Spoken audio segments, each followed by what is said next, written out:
Alam nyo mga idol, dati yung kakaumpisa ko palang mag-upload ng mga videos ay ni isang like ay pinagkait sa akin. Alam nyo mga idol, sobrang hirap kasi mag-edit araw-araw ako, puyat para lang may ma-upload ako.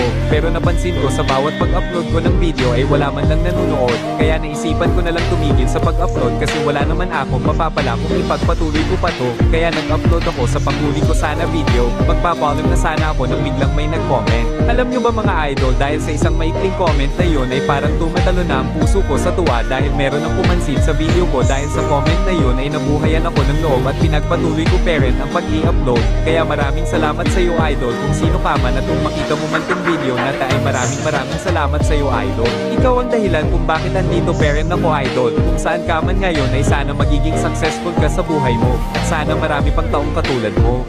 Kaya sa mga small content creator dyan, patuloy lang tayo hanggang sa maabot na natin yung top ng ating pangarap. Mag-upload lang kayo ng mag-upload at balang araw ay dadami din manunood at supporta sa atin.